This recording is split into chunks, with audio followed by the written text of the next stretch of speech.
भी आज आप कपिल वस्तु महोत्सव में आए हैं, क्या कहना चाहिए, कैसा महसूस कर रहे हैं? मैं बहुत अच्छा महसूस कर रहा हूँ कपिल वस्तु महोत्सव में आकर के। क्या है कि जब तक इतिहास को बार बार पलटते न रहा जाए, उसके खोने का, भूलने का खतरा रहता है। अब ये महोत्सव है, इसमें संगीत हुआ है, इसमें बहुत सारे लोगों का और तरह के इन्वॉल्वमेंट हुए हैं, यहाँ के बारे में बताया गया है। हमने भी यहाँ आने के पहले जब हमने इतिहास खंगाला तो मुझे काला नमक की बात फिर से ताज़ी हुई। हमको फिर से वानगंगा नदी के पानी को, 9 सागरों के पानी को रोक करके कैसे काला नमक चावल की एक बड़ी पैदावार हो रही है, उसकी बात पता चली। हमें पता चला कि यहीं बांसी में चंद्रशेखर आज़ाद जी का कभी आना हुआ। हमें पता चला यहाँ ये भरत से भी जुड़ी हुई भूमि है, भारत भारी, जहाँ पे शिवलिंग की स्थापना भी की है भरत जी ने अपने हाथों से। और गांधी जी के भी अनुयायी यहाँ बहुत, इतनी बातें पता चली।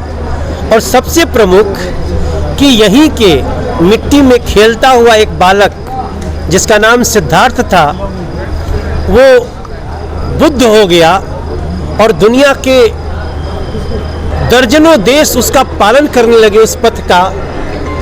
तो ऐसी धरती का महत्व जिसका नाम ही सिद्धार्थ नगर पड़ गया, उससे कपिल वस्तु महोत्सव जैसे आयोजनों से और भी उसकी सारगर्दिता होगी।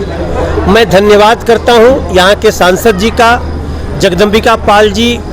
हम लोगों को बुलाने में इतना इंटरेस्टेड थे, यहाँ के जिलाधिकारी महोदय इतना इंटरेस्टेड थे कि लगा इतना प्यार से जिस महोत्सव में बुलाया जाता है, वो महोत्सव का उद्देश्य बहुत बड़ा है और लक्ष्य की पूर्ति होगी। मनोज जी, आप बीजेपी के बड़े नेताओं में ये जिस तरह से तनावपूर्ण माहौल चल रहा है, ममता जी खेला हुए कह रही हैं, और जिस तरह से ममता जी का जब नेट टूट जाता है फिर व्हील चेयर पर प्रचार कर रही है, आपको क्या लगता है इन सबको, पूरी बातों को आप किस नज़र से देखते हैं?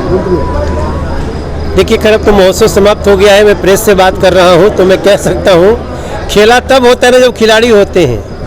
तो खेला शेष होगा, अच्छे खेला खत्म हो गया है। अगर खेल में दम होता ना तो नकली प्लास्टर नहीं लगाना पड़ता। खेल में अगर दम होता तो हम जैसे स्टार प्रचारकों का हेलीकॉप्टर का लैंडिंग नहीं रोका जाता। अगर खेल में दम होता तो एक चोट को प्रतिपक्ष के ऊपर साजिश कह के नहीं मढ़ा जाता। चोट लगी, हमें दुख है, जल्दी ठीक हो जाए। लेकिन जिस प्रकार से 10 साल काम की हुई सरकार अब 10 साल के काम की चर्चा नहीं कर रही है। कभी प्लास्टर की बात कर रही है, कभी व्हील चेयर की बात कर रही है, कभी जय श्री राम करने वालों को तमाम तकलीफ़ें दे रही है। तो हम जो देख रहे हैं, पश्चिम बंगाल पूरी तरह से